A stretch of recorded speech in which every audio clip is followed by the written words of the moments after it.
Hey cousins, welcome to Brown Liquor and Bad Ideas. Welcome, cousins, to this episode of Brown Liquor and Bad Ideas. I'm your host, Cousin Cornell Wright, the People's Lobbyist. Today we're going to give a reference show talking about COVID-19 and what we really need to start doing and continue to do. Join me, cousins, for a quick one.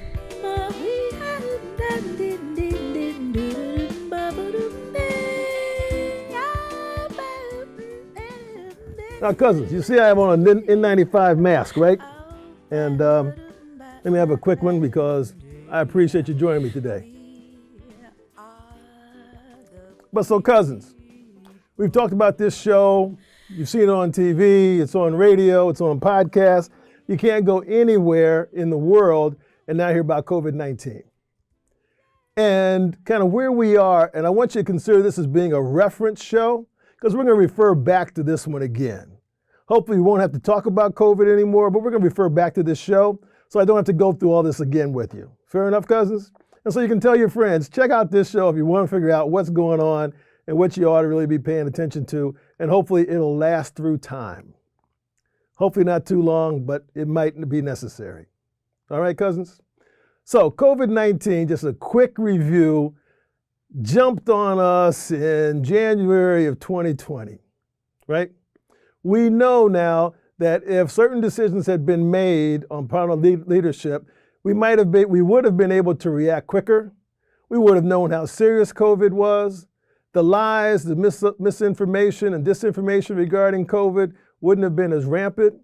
And cousins, we'd all be in a better place now because we had an opportunity. Remember when everybody got quiet and stayed at home? We had an opportunity of suppressing COVID and getting it to the point where we could control it. But we didn't do that. And so as a result, now, here it is in 2022, some almost 2 years later, we're now still fighting COVID and other variations. Now, cousins, by no means am I attempting to be a microbiologist or epidemiologist in this regard, but I did take basic biology, all right, as many of you have. And a virus is a living thing, and we know, as we've seen COVID, it mutates over time. Why? Because it wants to continue living. We also know that the COVID virus, lives in us. So we are the host of it, and we are the people who transmit it and help it to grow. Right, cousins? And when you think about it and you go back and look at some of those basic biology questions, if something is hosting and is mutating over time, that means it gets to me and says, oh, well, Cornell I could do a little bit of this. I might grow this in order to try to impact Cornell a little bit more dangerously so I could continue to survive. That's why we've had 3 major variances or elements of COVID within the last 24 months, right? So we've had Alpha, what they refer to it now, Delta, and Omicron. That wasn't saying these are the only ones, but if you fill in those gaps, those were other variants that perhaps weren't as strong, didn't have as much impact, didn't live as long with us. You with me, cousins? So what that says is this thing is changing pretty quickly, and it's continuing to evolve.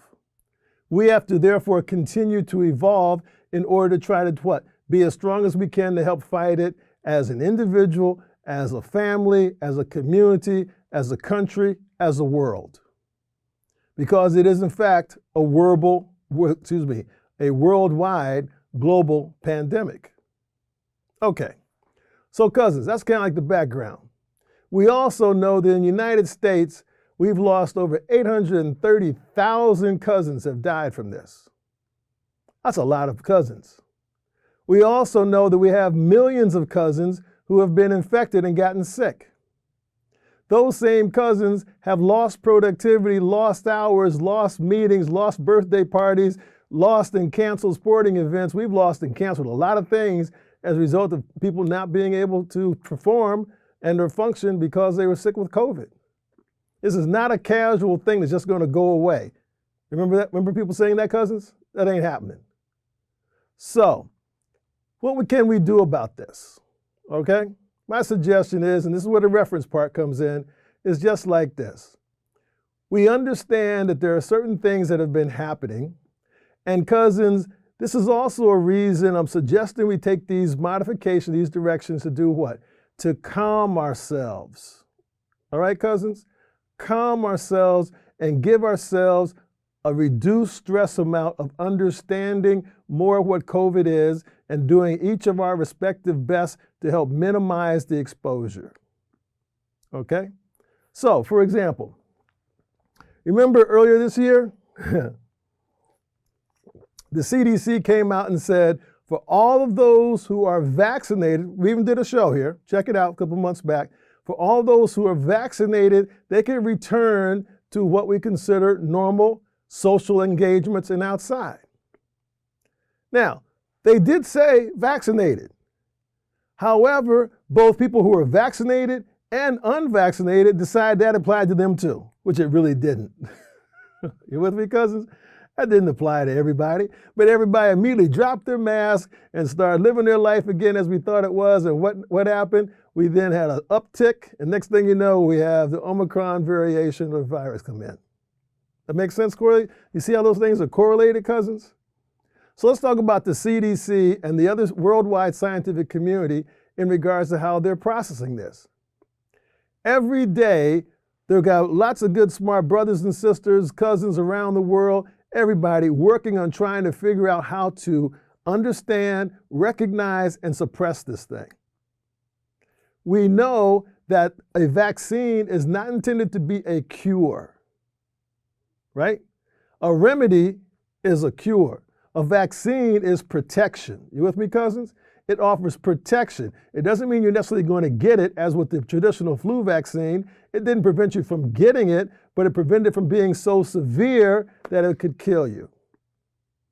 That's what the COVID vaccines are doing. They're trying to prevent it from being so severe in order to reduce the deaths associated with it.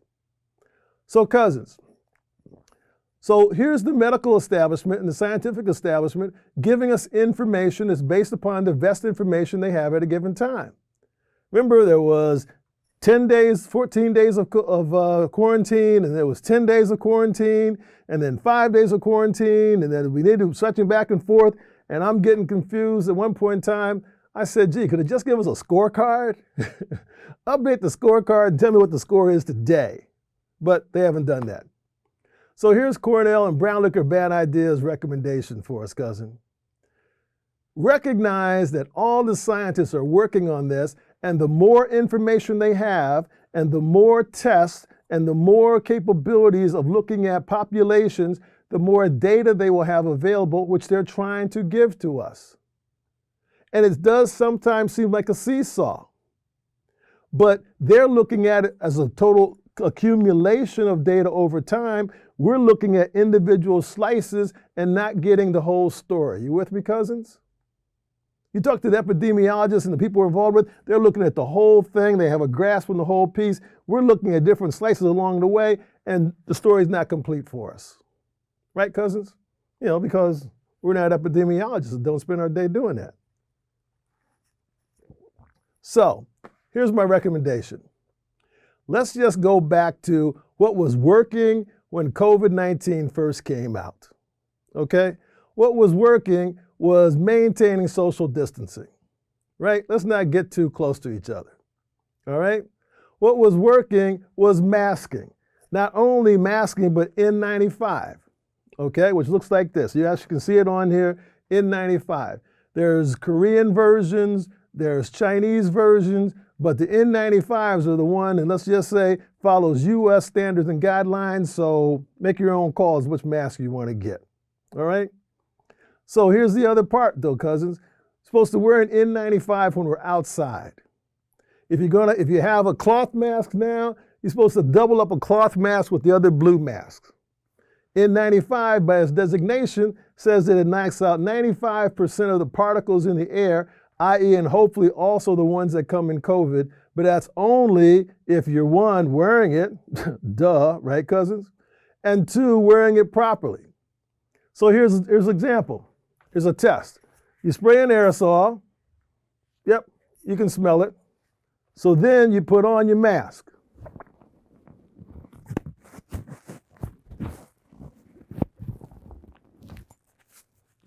Okay, you with me, cousins? Now you spray it. If you can still smell it, your mask isn't on right. I couldn't smell it. So then this is what you do, cousins.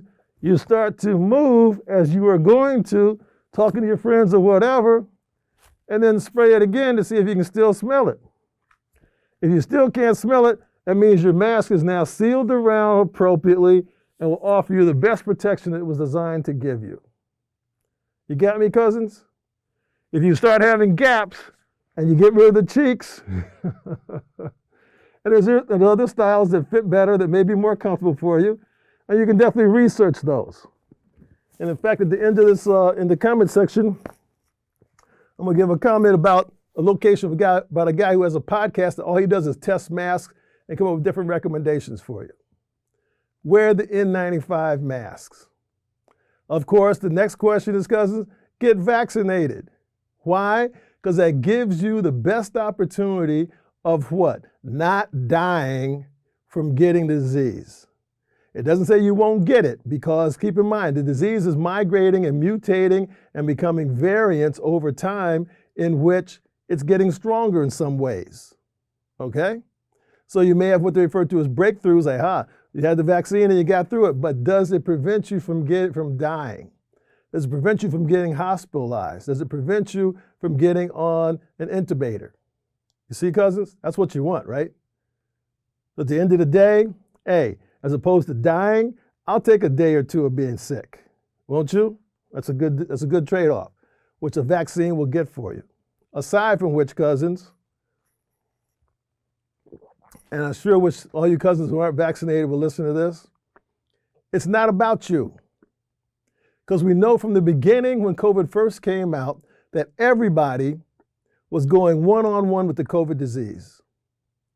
Everybody who was encountered. Why? Because everybody who got it didn't die. People had something from a mild headache to dying. I have friends who have lost taste, lost their hair, had body aches, lost smell.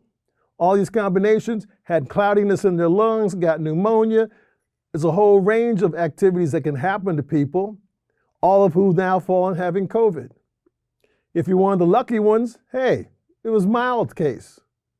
For those who weren't so lucky, they're going to have diseases that they're going to carry with them maybe for the rest of their lives. So cousins, give all of us a break, get the vaccination, and wear a mask. And so here's the last part. If you have an exposure that you know, isolate yourself. Or if you have it, isolate yourself. Now, when it first got started, there weren't enough N95 masks. They didn't say to do this, even though they knew these were the best possible. Why? There weren't enough of these around, cousins, so who need to get them? The people who are on the front lines protecting all of our lives. Now there's more than available capacity, so almost everybody can get them. Your local, state, and government is also offering them, coming from the federal government, so make sure you get yours, wear them appropriately as I just demonstrated. Okay, cousins? And here's the last part, cousins. It's going to be hard to do. Okay? Let's sit still and not be excited until the CDC comes and tell us coast is clear. All right, cousins? When they tell us the coast is clear, that takes all the rhythm out of the vibe. You with me, cousins? It takes all the indecision, all the stress, all the should I do, shouldn't I do, etc. Takes all that off. You wear your mask, you get vaccinated, you maintain social distancing, you do all those things we know to do at the beginning in order to minimize the disease spread. And over time, we don't know how long, but over time we'll get to the point that we'll have this thing fixed and we'll be able to get back to what was a pre-pandemic lifestyle. No guarantees, right, cousins? But you can be guaranteed that if we don't do these things, COVID's not going anywhere. Do you think? I mean, if it's a football game, COVID's winning right now, so why should they change? All right, cousins, so you got it? You understand the deal. And here's the other part. If for no other reasons, think about everything else you care about. Think about your community.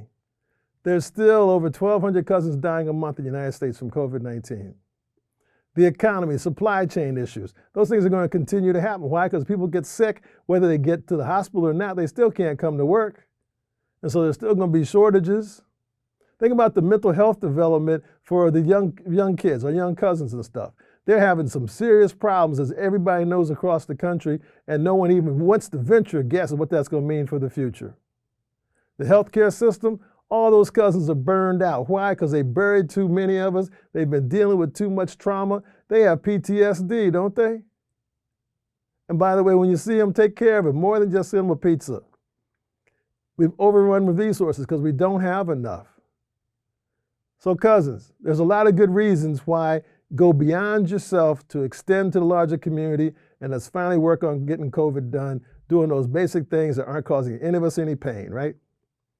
You take care of yourselves, cousins. As I've been saying for months now, wear your mask, get your vaccination, and let's be cool with it because, hey, we're in for the long haul, cousins.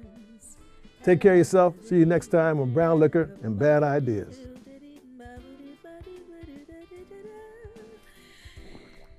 And one more time, demonstration.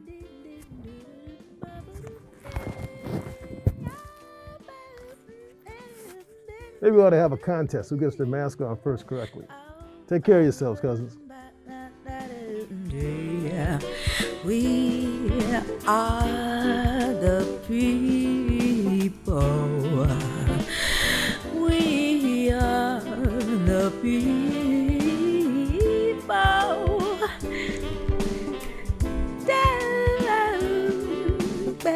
Brown Liquor and Bad Ideas is intended for the participation of responsible adults of legal drinking age who wish to engage in substantive virtual discussions and social drinking for entertainment purposes only.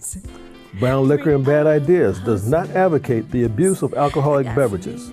Choosing to participate in any of the drinking activities shared in the program should be made with moderation and caution and is the sole responsibility of the user.